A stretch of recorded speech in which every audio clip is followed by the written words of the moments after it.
দাবি আদায় না হয় রাত 12টা 1 মিনিট থেকে কর্মবিরতিতে গিয়েছে বাংলাদেশ রেলওয়ে রানিং স্টাফরা। কর্মবিরতির অংশ হিসেবে রাত 12টার পরের শিডিউলে থাকা ট্রেনগুলো চালায়নি তারা। কিন্তু আন্দোলনের সময় শুরু হওয়ার পরও কিছু ট্রেন চলেছে। রাত 12টার আগ পর্যন্ত যেসব ট্রেন ছেড়ে যাওয়ার কথা ছিল সেসব ট্রেন কিছুটা বিলম্ব করে রাজধানী কমলাপুর রেল স্টেশন থেকে ছেড়ে গেছে নির্ধারিত গন্তব্যের উদ্দেশ্যে।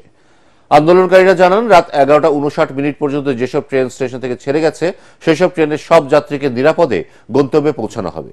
তবে ওই ট্রেনগুলো গন্তব্য স্টেশনে পৌঁছানোর পর রানিং স্টাফরা কর্মবিরতিতে যাবেন।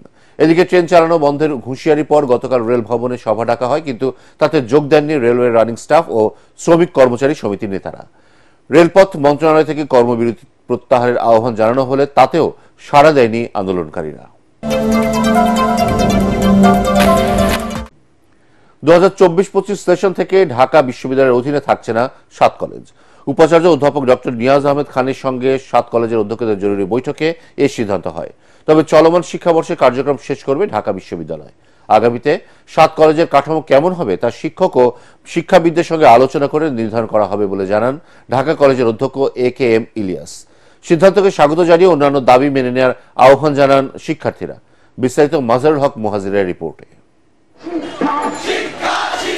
রাজধানীর 7টি সরকারি কলেজকে 2017 সালে জাতীয় বিশ্ববিদ্যালয়ের অধীন থেকে ঢাকা বিশ্ববিদ্যালয়ের অধিভুক্ত করার পর থেকেই সংকটে শুরু। নানা জটিলতা শেষে প্রায় 1 দশক পর ঢাকা বিশ্ববিদ্যালয়ের অধীন থেকে বেরিয়ে এলো রাজধানীর 7 কলেজ। বসুন্ধরা ডায়াপেন্ট এখন আরো উন্নত। এই হট এয়ার থ্রো টপশিট দ্রুত শোষণ করে সোনামণিকে দেয় কোমল অনুভূতি। ঢাকা বিশ্ববিদ্যালয়ের উপাচার্য ও 7 কলেজের অধ্যক্ষের বৈঠকে সিদ্ধান্ত হয় 2024-25 সেশন থেকেই তা কার্যকর করা হবে। ঢাকা বিশ্ববিদ্যালয়ের সাথে অধিভুক্ত সরকারি 7 কলেজের সম্মানজনক পৃথকীকরণের বিষয়ে সিদ্ধান্ত নেওয়া হয়েছে। আমরা অনারেবল সেপারেশনের পথে যাচ্ছি, যেটি আমাদের ঢাকা বিশ্ববিদ্যালয়ের শিক্ষার্থী এবং 7 কলেজের শিক্ষার্থীদের একটি কমন দাবি। যদিও ঢাকা বিশ্ববিদ্যালয়ের এক সম্মেলন কক্ষে হওয়া এই ব্রিফিংয়ে সাংবাদিকদের কোনো প্রশ্নের জবাব দেননি উপাচার্য ডক্টর নিয়াজ আহমেদ খান। এদিকে ঢাকা বিশ্ববিদ্যালয় ও জাতীয় বিশ্ববিদ্যালয়ের বাইরে 7 কলেজ নিয়ে আলাদা একটি কাঠামো গড়ে তোলা হবে বলে জানান ঢাকা কলেজের অধ্যক্ষ AKM ইলিয়াস। শিক্ষাবিদ যারা আছেন আমাদের দেশে বরেণ্য শিক্ষাবিদ, তাদের সাথে কথা বলবেন, বলে তারা একটা সুচিন্তিত সিদ্ধান্ত দিবেন, যেটা হলো এই 2 বিশ্ববিদ্যালয়ের বাইরে আরেকটা কাঠামো দাঁড় করাবেন। সেটা কি রূপরেখা হবে, কি কাঠামো হবে, এইটা নিয়ে আমাদের সাথে কোনো আলোচনা হয়নি। এমন সিদ্ধান্তের প্রতিক্রিয়ায় 7 কলেজের শিক্ষার্থীরা অভিযুক্ত উপ উপাচার্যের পদত্যাগ দাবি করে বলেন, একটি দাবি পূরণ হয়েছে, বাকিগুলোও অবিলম্বে পূরণ করতে হবে। 6টা দাবির ভিতর একটা দাবি এখন পর্যন্ত পূরণ হয়েছে, সেটা হচ্ছে অধিভুক্ত বাতিল। আমাদের এই অধিভুক্ত বাতিল এটা ছিল আমাদের 6টা দাবির মধ্যে শুধু একটা। এছাড়া আমাদের আরো 5টা দাবি আছে। যখন আমাদের এই সবগুলো দাবি পূরণ হবে তখনই আমরা শান্ত হব। সরকার অবশ্যই পজিটিভ বিষয় হিসেবে নিবে, অলরেডি নিয়েছে, অধিভুক্ত বাতিল করেছে। এবং আমরা বিশ্বাস করি বর্তমান যে জার্নি শিক্ষার্থী আছে তাদেরকে নিয়ে সরকার ভাবতেছে তাদের কি হবে, এমনি লুট বাণিজ্য হয়েছে, এর তদন্ত হওয়া উচিত। মূলত ঢাকা বিশ্ববিদ্যালয়ের উপ উপাচার্যের বাসভবন ঘেরাওয়ের ঘোষণাকে কেন্দ্র করে রোববার রাতে ঢাকা বিশ্ববিদ্যালয় ও 7 কলেজের শিক্ষার্থীদের মধ্যে সংঘর্ষের ঘটনা ঘটে। এতে আহত হন প্রায় শতাধিক শিক্ষার্থী। রাতভর উত্তাল ছিল নিউ মার্কেট, নীলক্ষেত এলাকা। মাজারুল হক মুহাজির, ATN বাংলা, ঢাকা। প্রয়োজনীয় সংস্কার শেষে দ্রুত জাতীয় নির্বাচন, ফ্যাসিবাদ বিরোধী সব শক্তি ঐক্যবদ্ধ থাকার বিষয়ে একমত হয়েছে বিএনপি ও ইসলামী আন্দোলন বাংলাদেশ। পুরানা পল্টনে দলের কার্যালয়ে বৈঠকের পর বিএনপি মহাসচিব মির্জা ফখরুল ইসলাম আলমগীর জানান, নির্বাচন সহ 10 বিষয়ে নীতিগতভাবে ঐক্যমত্যে পৌঁছেছে 2 দল। কামরুজ্জামান রাজীবের রিপোর্ট। সংস্কার, জাতীয় নির্বাচন আর ফ্যাসিবাদ বিরোধী ঐক্য ধরে রাখার ইস্যুতে এবার জোটের বাইরে থাকা ইসলামী দলগুলোর সমর্থন আদায়ে মাঠে নেমেছে বিএনপি। এরই অংশ হিসেবে অনেকটা আকস্মিকভাবে পুরানা পল্টনে ইসলামী আন্দোলনের কেন্দ্রীয় কার্যালয়ে আসেন বিএনপি মহাসচিব মির্জা ফখরুল ইসলাম আলমগীর। এ সময় তার সাথে ছিলেন দলের ভাইস চেয়ারম্যান বরকতুল্লাহ বুলু। ইসলামী আন্দোলন বাংলাদেশের আমির মুফতি মুহাম্মদ রেজাউল করিমের নেতৃত্বে শীর্ষ নেতাদের সাথে ঘণ্টা দেড়েক চলে বৈঠক। পরে যৌথ সংবাদ সম্মেলনে বিএনপি মহাসচিব জানান, বৃহত্তর স্বার্থে পরস্পর বিরোধী অবস্থান না নেয়ার বিষয়ে ঐক্যমত হয়েছে 2 দলের মধ্যে। ন্যূনতম প্রয়োজনীয় সংস্কার শেষ করে দ্রুত সময়ের মধ্যে সুষ্ঠু গ্রহণযোগ্য নির্বাচনের ব্যবস্থা করা, দ্রব্যমূল্যের ঊর্ধ্বগতি রোধ এবং সকল অধিকার বঞ্চিত মানুষের অধিকার প্রতিষ্ঠা করা, আইন শৃঙ্খলা স্বাভাবিক করে নিয়ে আসার ব্যবস্থা করা। আওয়ামী ফ্যাসিবাদ বিরোধী সকল শক্তি দেশ পুনর্গঠনে ঐক্যবদ্ধভাবে কাজ করবে। ফ্যাসিবাদ বিরোধী শক্তিগুলো একে অপরের বিরুদ্ধে আঘাত করে কথা বলবে না।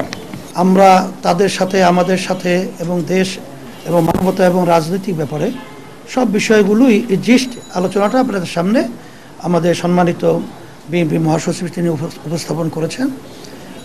সেটাই আমাদেরও একই কথা।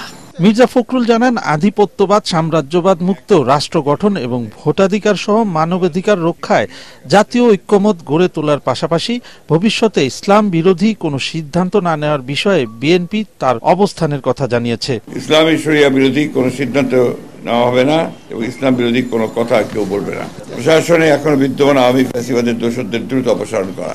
খুব বেশি সময়টা না নিয়ে 1 বছরের মধ্যেই সুন্দর একটা জাতীয় নির্বাচনের ব্যবস্থা করবে, এটাই আসলে মূলত আমাদের কথা। আগামীতে যাতে আওয়ামী লীগের মতো ফ্যাসিবাদী শক্তি ক্ষমতায় না আসতে পারে সে বিষয়ে ঐক্যবদ্ধ থাকার অঙ্গীকার তুলে ধরা হয় যৌথ ঘোষণায়। Kamruzzaman Rajib, ATN Bangla, Dhaka. EVM machine কেনার নামে প্রায় 4,000 কোটি টাকা তছরুফের প্রাথমিক সত্যতা পেয়েছে দুদক। তখনকার সিএসি নুরুল হুদা সহ কমিশনারদের বিরুদ্ধে অনুসন্ধানের সিদ্ধান্ত নিয়েছে কমিশন।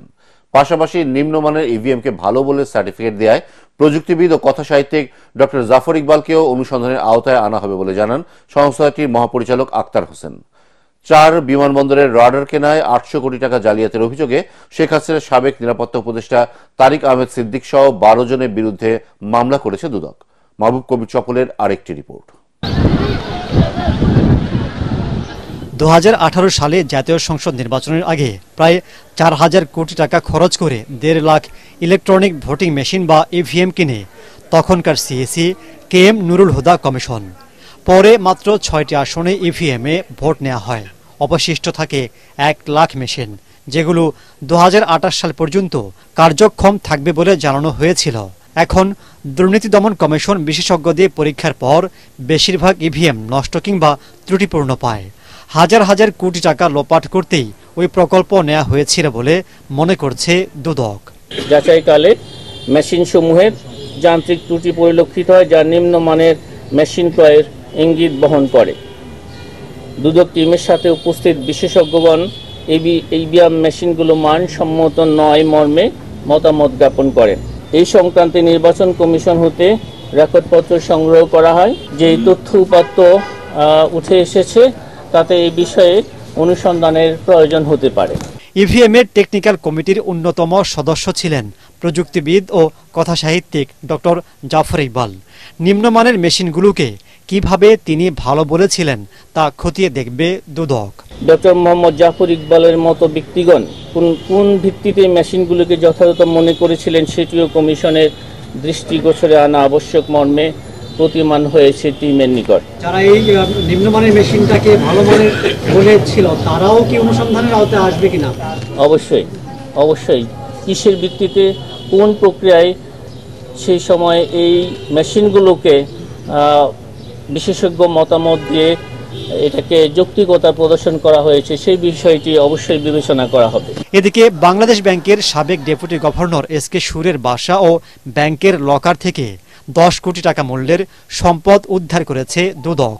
এর কয়েক গুণ তিনি পাচার করেছেন বলে ধারণা করছেন তদন্ত কর্মকর্তারা। এর সাথে জড়িতদের খোঁজ করছে কমিশন।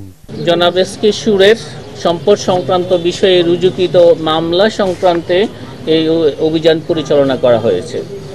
এই অভিযানে তদন্তকালে যদি আরও কারো সম্পৃক্ততা পাওয়া যায় নিশ্চয়ই তদন্তকারী দল সেই বিষয়গুলো বিবেচনা করবেন।